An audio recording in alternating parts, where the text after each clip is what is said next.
Hoops for Hope provides empowering sports programs delivering life skills youth need to survive and thrive in so many communities struggling with poverty, unemployment, HIV and AIDS, violence, crime, substance abuse, and gender inequality. Hoops for Hope was started by 3 individuals, including myself, who all know the power and the role of sport in changing our own lives and those of others. I first came to live in Zimbabwe in 1984 as a Rotary Exchange student. I returned after going to the University of Vermont and studying sociology and starting my own summer sports camp out here in New York in the Hamptons. In 1994, both Ngoni and our founding South African director, Kita, the same year that Nelson Mandela was elected as their first president, started to make change within Southern Africa, helping people help others through sport. And we look forward to your support in helping us do this for the future of the children, not only in Africa, but those here in America. Hi, I'm Ernie Shimizi, and welcome to this special broadcast of Newsmakers here on WVVH-TV. I'm joined by 2 gentlemen. One of these fellows in particular, I've been dying to get you to come to WVVH for years, because your story is a story we want to share with our viewers. And it's a story of someone who thought locally, but has had an impact globally. And this is Mark Crandall, who is the founder of Hoops for Hope. And would you introduce your director from Zimbabwe? Yeah, I'm happy to be here with our founding Zimbabwe director, Ngoni Partson. Thank you. I met in 1994 in Harare, Zimbabwe, and we're really happy to be here and to share our story of being local and being global. The organization is Hoops for Hope, and it was started because in 1984 you were a student who went to Africa. Could we talk a little bit about the genesis of this great organization? Thanks. Yeah, I grew up here in Amagansett. I went to Easthampton High School, and I knew there was a bigger world out there, and I signed up to be a Rotary Exchange student when I was 15 years old. And with lists of countries, they guaranteed one of the 3 choices. I didn't know Africa, and taken French so long, I put France, Brazil, and Japan for whatever those reasons were, and a little bit of fate and destiny sent me that letter. It was a take it or leave it, you're going to Zimbabwe. And it was the first year that Zimbabwe even had a program, 1984. They'd been in a civil war until about 1980, so there I left by myself, got on the plane at JFK and went to Zimbabwe for my junior year of high school. Now, the country of Zimbabwe, could we talk about, we get a lot of attention for South Africa and other communities which you're part of, but could we talk about Zimbabwe? What is that country like? Thank you. It's a small country, 13 million people, but one thing I like to talk about most is the fact that the literacy rate in the country has made us look like we're a very big country, because our people, because obviously of our economic challenges in the country, they are working everywhere in the region, and as far north as the UK, where we find our doctors and our nurses. So because of that reach, we are able to multiply our 13 million people to be like the size of Nigeria, for example, in my view.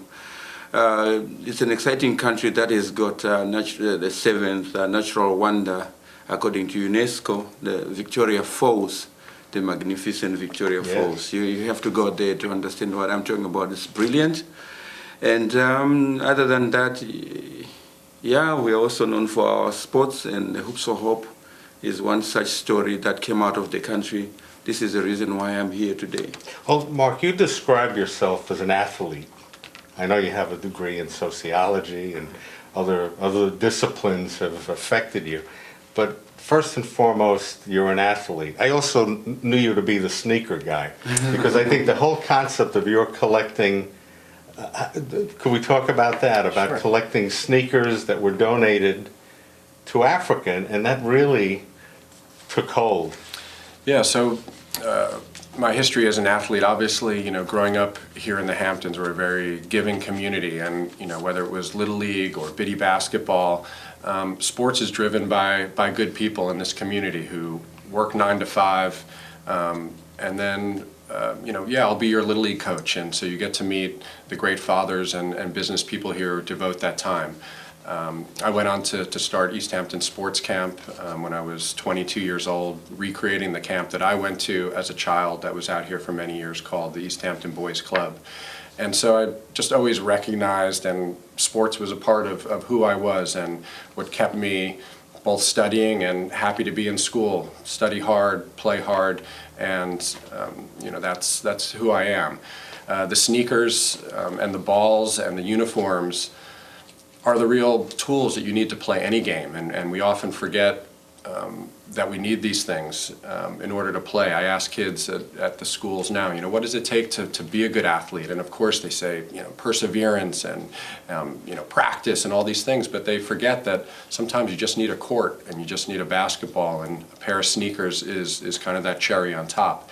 And so, yeah, we've been successful at bringing over many thousands of pairs of sneakers to support our kids. They're the inspiration, that motivational factor that helps that kid, not only protect his feet on the hot concrete, but separates him from the other kids who are not part of our very positive programs. But it's the cherry on top, because it's very difficult to get that pair of sneakers from this side of the world all the way across the planet to that child. It's very expensive. And our kids, his kids, come. We have 8,000 children, weekly in our programs throughout the entire year in Zimbabwe, and we can't get a pair of sneakers to all of them, but they're still there playing because of the coach and the effort that his team is putting in. And Ngoni, you came on to this program in what year? I met Mark in 1997, and then we kept our discussions, our conversation about what I was doing and what he wanted to do, to see how we can marry the two. And 2000 is when we opened doors in Zimbabwe to start operating and running our program. Now we are 14 years on the ground. And I also wish to add a little story on the shoes. The shoes have a huge power, a lot of power in my country. For example, he came 1 year before 2000, and he donated a pair that he was wearing when he was coming back to America, and he gave it to me. And I was excited on cloud 9 to own such kind of a pair of shoe.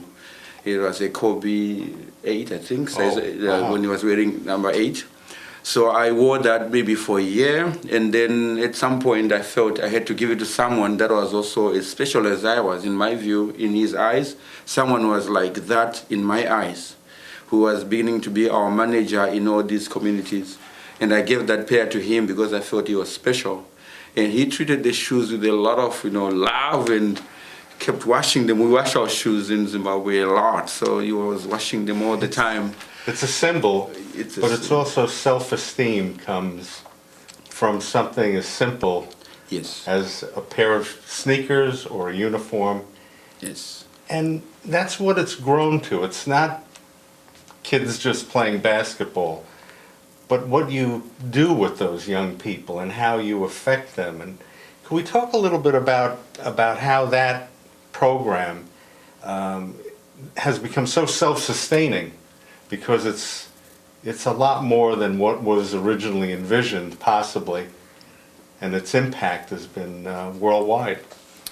It really comes down to that community. You have something extremely special on any court, when you have your teammates and your friends, and the community that we've been able to build are people that really care about children, they care about their country, they care about their community. And like those Little League coaches and biddy basketball coaches that I had, who devoted their time free of charge, and were my role models, we've been able to create the best role models that these kids have. Not an American guy that's there, but locals who live in that community who just need that helping hand, that pair of sneakers that's going to keep them on the court as volunteers, to then do a lot more with the power of sport. So we play sport. You look at the national teams of Zimbabwe, they're packed with our protégés. We have a young man who's playing, lighting up the European League. He was in the NBA draft, missed it by just a few this year. But more so than those success stories of playing basketball, it's the life skills that we're able to affect during that time. We meet in a circle every single day. They're very musical in Zimbabwe. We sing songs. So for example, there was a cholera outbreak. We were able to develop through our life skills teams 3 songs that spoke to how to deal with washing your hands, staying clean, and instantly we had that out to our community of 7,500 children, and not one of them got cholera. So it's that power of sport to be able to do health awareness, to build leaders, to do so much more just through a ball. But getting that ball in that pair of sneakers and filling those potholes on the court are the sustainable challenge that we... You know, it's interesting. As Americans, we always think of, and hopefully we've progressed. We always think of our impact on the world, that we have all the answers. We gave the world the internet and the iPhone, which is terrific and wonderful.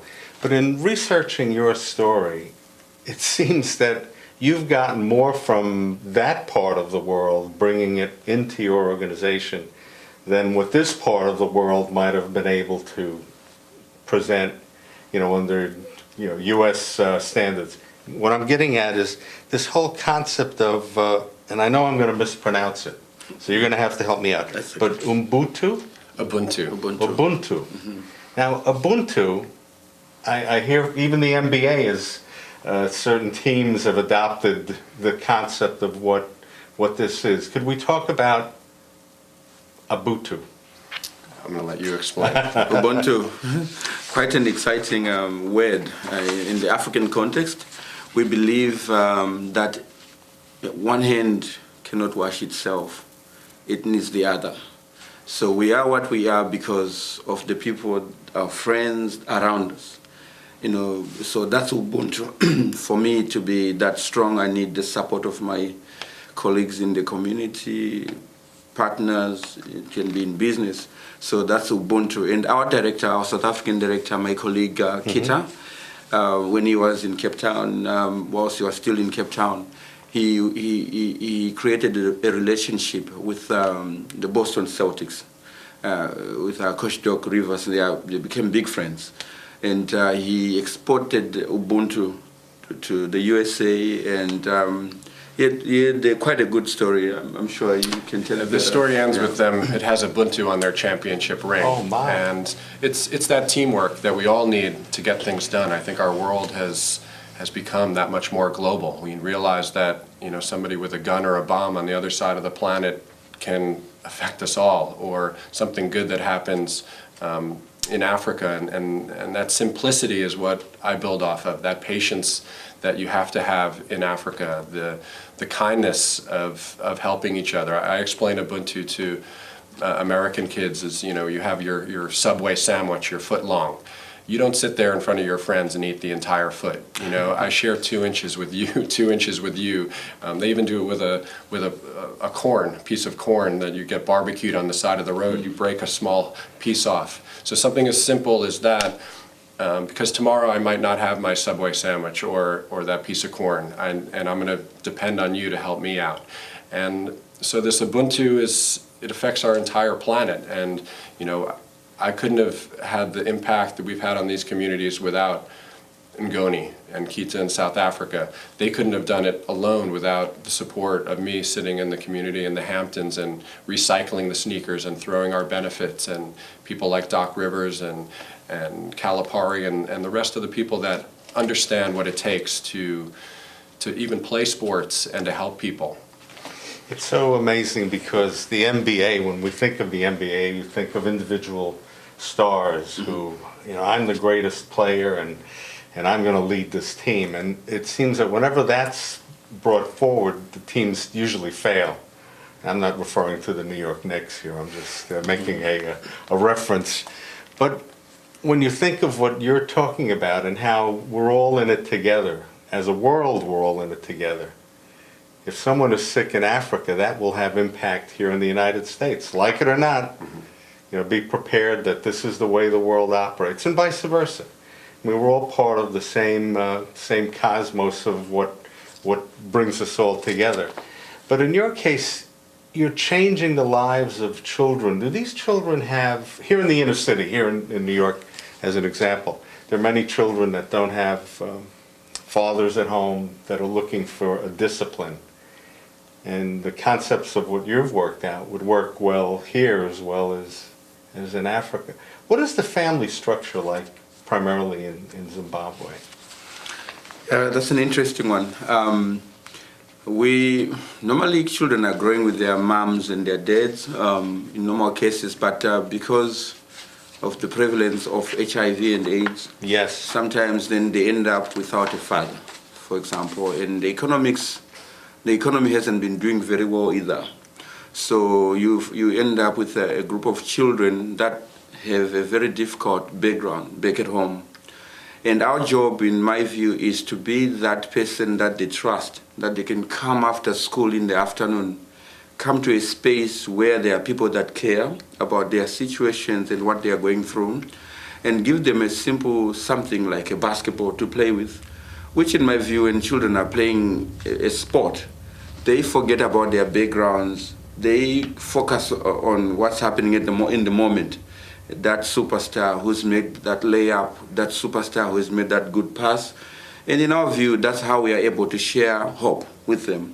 That listen, no matter how difficult your background may be, but there's a future out there which you need to aspire to get to, a good future. That if you do good things now, good things are going to pay you later on. You have to learn to be a good person in your house, to your mom, to your friends, to your schoolmates, in your community.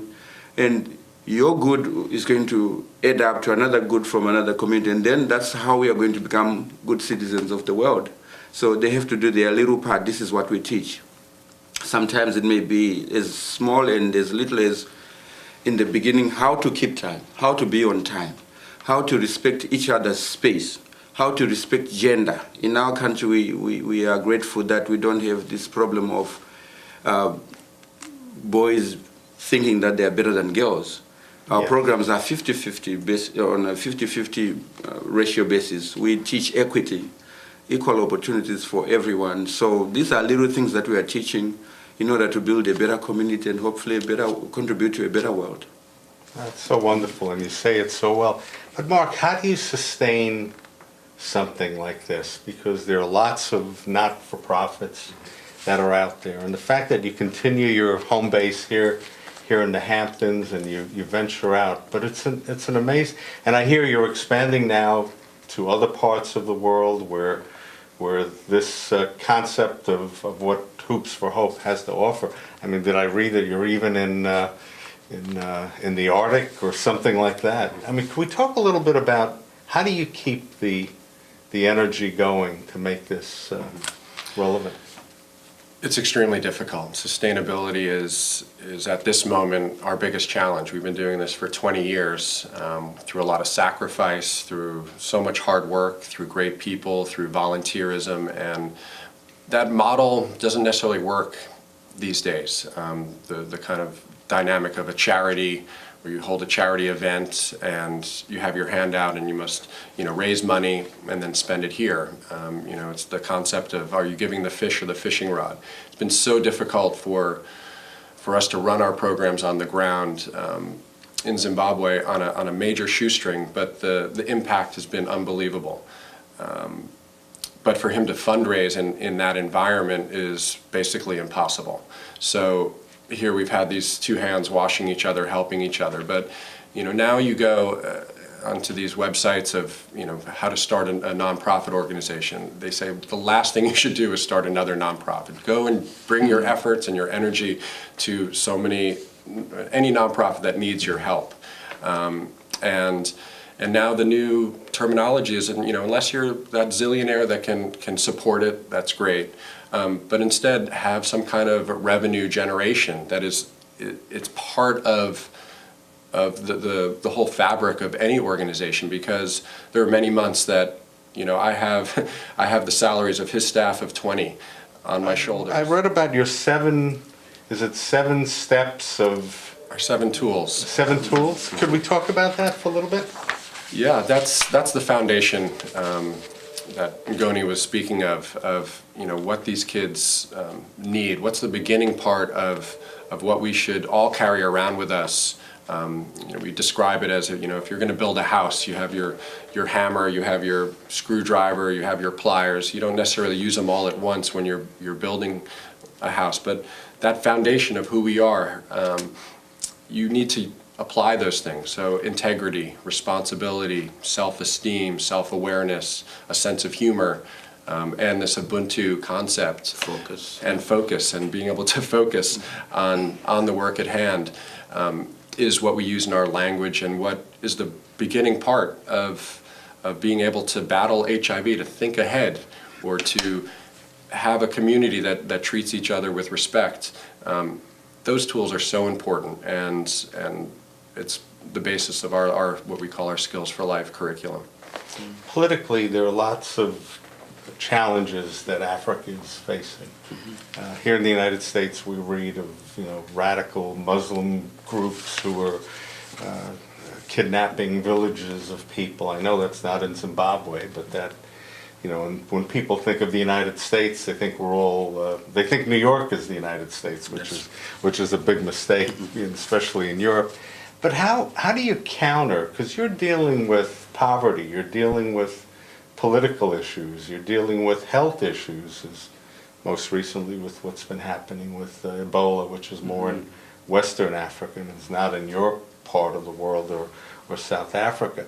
How do you deal with all of that and keep your organization relevant, given all these pressures, political and otherwise, that are affecting your population? Yeah, what I notice is, as we have a lot of these challenges in the everyday lives of our children and us, then the bigger the need for an organization like ours to be there to show them that no matter how difficult it may be, there is a way out of this, and one day things are going to be okay. So we have been that big brother organization to them. It's not easy, even the fact that we use sports as a tool, as a vehicle to bring them to the spaces where we are able to access them and teach them the life skills. Sport alone can be a good tool, but can also be a challenge. It can bring conflict. When, for example, the playing space is limited or the equipment is limited, it can actually create a conflict. But it is our job, in our view, to say to them, life is not all downhill. It's got its ups and downs, and to be able to manage yourself even though you're going through difficulties, what's important. So it's a perfect example to use sport. That, sometimes you're happy, sometimes you're not. Sometimes you win, you need to know how to win. Sometimes you lose, you need also to know how to lose, because in life you don't win all the time. So that's how we are able to manage every day and create that hope in their minds. An added challenge. So with Ngoni, we developed what we call our Hoops for Hope tree. And most organizations, you see your CEO at the top, and then your CFOs and everybody, your employees down here. We develop what's called the Hoops for Hope tree. And when you see a tree in the distance, you see the beautiful flowers or the leaves. Those are our children that we're helping. What keeps those leaves and the flowers on those trees are those volunteers who we call the MVPs, our most valuable people in our program. Those smaller branches are held on by our all-stars, who are our staff, our community coordinators, who run an entire community and keep the action and the volunteers and everything going. And what holds on those bigger branches is the tree trunk. And like the baobab in Africa, which is sometimes like a 1,000-year-old tree, those are our supporters. Those are the people who have been helping us with funding and sneakers and these uniforms and the sacrifice of our directors and everyone. And the roots that go into the earth are the water and the nutrients that keep this going so that we can be sustainable for another 20 years. What does the tree say to you? It says to me, we are here for our children. Everything else that we are doing, what we are getting and gathering, we are we are hunters and gatherers for our children so that they can have a better tomorrow. So we believe we borrow the future from our children, and we need to be putting in the right work now and invest time and effort into their future, which should be better than what it is today. No matter what flows, I think in this picture, this image, you'll see the wind blowing, and that is the politics, the economy, the poverty, the HIV. There's a lot of wind going, but if you see that baobab, the sturdy base of this trunk, we're not going anywhere. But we need to figure out how we can be sustainable so that we can continue passing this for many, many years. And here, we recycle our uniforms every few years. Okay, they go into the storage room. Even I look back at this photograph here. Well, we this have was many. when 2001, the spring school you mentioned had created this calendar. Right, so in our trying to keep our organization sustainable, the local spring school, 3rd grade, came up with an idea to make a calendar and sell it on our behalf to raise funds so that we can do what we do and help get the uniforms over. And the Easthampton schools have been amazing for us. Out came 20 years of Easthampton uniforms. These teams can't afford a set of new uniforms, and regardless that it has a mascot that says the Bonnickers or the Bulldogs or whatever it might be, they take on that new mascot and keep these uniforms. I mean, it's now upcycling. It's not recycling. It's upcycling, and there are many Bonnickers and many other teams from here in America and Canada. Their uniforms are being played on. In Africa, I was looking at a photograph of the Bridgehampton Killer Bee uniforms. I mean, these uniforms have won New York State championships with some of the greatest players in this country, now being worn in Zimbabwe and continuing its life. So the power of the uniform to separate these kids from, like Ngoni was saying, there's a lot of negative forces in these communities. Any coach is trying to get that kid to be on his team, but those drug dealers are also trying to get them on their team. And there are not so many positive outlets and healthy outlets for these children to be a part of. Sports doesn't just happen. You need a coach, you need a space, you need basketballs, you need a curriculum. You ask an American kid, it's, I just go down and join the team, and then there's a bus that will drive me to the games. All I have to do is be good enough. We work in clusters of, there's high density communities with 10 primary schools. So our kids will walk 5 kilometers to a game before they even start the game. Try to get our kids to walk from Amagansett to Easthampton before a basketball match. Good luck. Well, thankfully, they don't have to do that. But just as much, it's so great to hear your story and your message, and we thank you both for coming here and sharing it with us, because this is something you normally don't hear on television. You don't hear the efforts of individuals like yourself working with such great people like your team and this wonderful gentleman who you're dedicating your time, your effort, while meanwhile, I know you had a pretty active sports career and you run a business here in Easthampton, but still you've provided in your life for time to help others, and basically isn't that what it's all about? So we really thank you both for coming and being with us, sharing the story of Hoops for Hope. For our viewers, if you're interested, that website and the hoopsafrica.org. Hoops Africa, and you can contact Mark directly. And Ngoni, we'll have to come and visit you in Zimbabwe. Sure, anytime. It's really indeed a pleasure, because this is what needs to be highlighted as we talk about society and the ills of society. We're all up on what's wrong with society. It's nice to focus in on what's right with society. It's because of individuals like these two gentlemen who make that possible. For WVVH, I'm Ernie Shimizi. Thank you, gentlemen, for being part of this broadcast. Thank you very much. Thank you. Thank you.